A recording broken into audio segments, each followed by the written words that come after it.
नमस्कार साथियों। आज एक प्रश्न विद्यार्थी ने पूछा है कि ज़रा मानव मस्तिष्क के बारे में कोई राय बताइए, अपनी राय बताइए और अपनी तरफ से कुछ भी बताइए, ऐसा कहा है। कोई ख़ास पर्टिकुलर प्रश्न नहीं पूछा है, तो मैं ज़रूर इस बात को 2-3 दिनों में आपको एक-एक करके थोड़ा बताने की कोशिश करूँगा।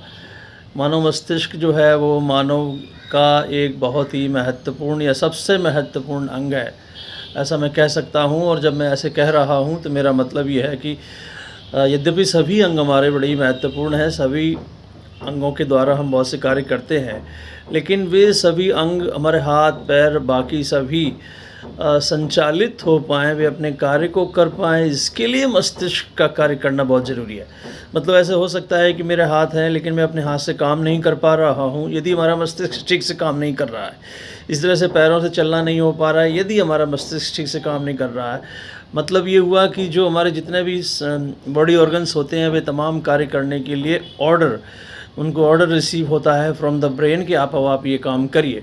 तो ब्रेन की फंक्शनिंग बहुत आवश्यक है। फॉर एग्ज़ाम्पल यदि आप देखने को ले लें, हमारे सामने एक ऑब्जेक्ट है, लाइट भी है, वहाँ से आँख भी फंक्शन कर रही है, सब कुछ हो रहा है, इमेज भी बन रही है रेटिना पर, यानी कि हमने उसको फिज़िकल सीइंग करा है। लेकिन अगर ब्रेन ठीक से काम नहीं कर रहा होगा, ब्रेन का हिस्सा अगर ठीक से काम नहीं कर पा रहा होगा, तो हम ये निर्णय नहीं कर पाते हैं कि हमने क्या देखा। तो आप यूँ समझिए कि पूरा देखना किसी भी मतलब का नहीं रहा। तो मतलब कुल मिला के कहने का ये हुआ कि सभी अंग अपना ठीक से काम कर सकें, इसके लिए और सभी इन्फॉर्मेशन जो हमें अपनी चैनल से प्राप्त होती है ना, और उसकी इंटरप्रिटेशन के लिए हमें अपने मस्तिष्क पर निर्भर होना पड़ता है। तो मस्तिष्क का काम करना बहुत आवश्यक है। इसी प्रकार से अंगों के संचालन, हाथ, अभी मैंने हाथ ऊपर उठाया फिर नीचे किया, ये जो भी मोबिलिटी है तमाम तरह की ऑफ डिफरेंट ऑर्गन्स, इन सब के लिए हमको मस्तिष्क से आदेश निर्देश प्राप्त होते रहते हैं। तो एक तरह से ये हमारी थिंकिंग, रीजनिंग एबिलिटी जो हमारी है ना, मेमोरी और तमाम तरह की आप देखेंगे इस तरह की जो मानसिक क्रियाएं हैं, वे सब की सब मस्तिष्क के द्वारा संपन्न होती हैं। तो मस्तिष्क का काम करना बहुत आवश्यक है। एक बात ये। दूसरी बात यह है कि मस्तिष्क के बारे में ऐसे कहा जाता है कि आपने सुना होगा, एक मिसकॉन्सेप्शन है, यद्यपि मैं कहूँगा क्योंकि इसका अब खंडन हो चुका है। लोग ऐसे कहते हैं कि मनुष्य अपने मस्तिष्क का कुछ प्रतिशत हिस्सा ही उपयोग कर पाता है। ऐसा नहीं है। मस्तिष्क जो है वो सभी लोग पूरा उपयोग करते हैं, है ना। हर व्यक्ति की अलग अलग अपनी क्षमताएं हो सकती हैं।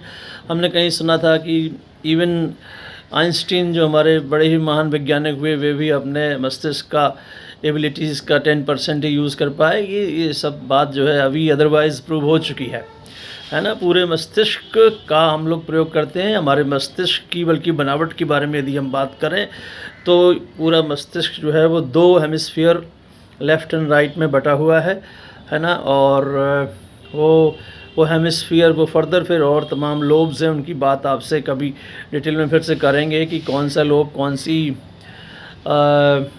रिस्पॉन्सिबिलिटी के लिए वो उसके ज़िम्मेदार है। फॉर एग्ज़ाम्पल अभी देखने की मैंने बात करी थी, तो एक हिस्सा जो ऑक्सीपिटल लोब जिसका नाम है, जो हमारे ब्रेन में पीछे की तरफ होता है, वो उसकी देखने के लिए ज़रूरी, उसके लिए वो रिस्पॉन्सिबल है। मैं कहना आपसे ये चाह रहा था कि हमारा ब्रेन जो है वो 2 भागों में बटा हुआ है, और वो ब्रेन जो लेफ़्ट ब्रेन है वो most of the right side of the जो भी हमारे ऑर्गन्स हैं उनकी एक्टिविटीज़ को कंट्रोल करता है, whereas the left brain, the left hemisphere of the brain controls the almost all the organs on the right side of the body. तो इस तरह से आप देखेंगे कि हमारा ब्रेन जो है वे ऐसे क्रॉस करते हुए मैसेजेस उसको प्राप्त होते हैं, और उसके डायरेक्शंस भी वैसे ही वो भेजता रहता है कि अब आपको क्या काम करना है। ब्रेन के बारे में बहुत सी बातें हम और आप कर सकते हैं, और 2 बातें मैं आपको और बता के अपनी बात को आज ख़त्म करना चाहता हूँ।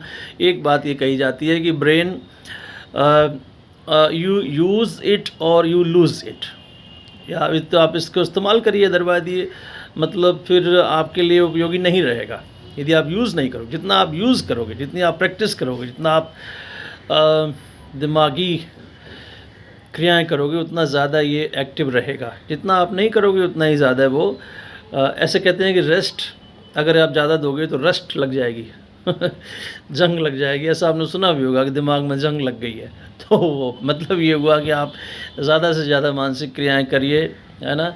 मानसिक क्रियाओं में बहुत सी बातें आपसे करेंगे, रीज़निंग के बारे में बात करेंगे, है ना? और बहुत सी एबिलिटीज़ हैं जिस पर कम्युनिकेशन है हमारा, है ना? लैंग्वेज कम्युनिकेशन, मोबिलाइजेशन, बहुत से एरियाज़ हैं जिनमें मस्तिष्क की एबिलिटीज़ जो हमारी हैं वे प्रयोग होती हैं। तो आप यूज़ इट और लूज़ इट। तो आप बेहतर ये हो कि यूज़ करिए, और यदि आप रस्ट में चले गए तो वो रस्ट हो जाएगा, जंग लग जाएगी उसमें। तो इस तरह से आप सामान्य बातें मैंने आज बहुत करी हैं।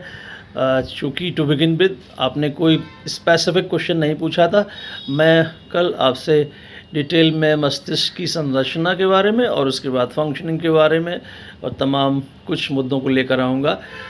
प्रश्न आप यदि पूछेंगे तो ज़्यादा दिशा निर्देशित हमारा कार्यक्रम चल पाएगा। धन्यवाद, नमस्कार।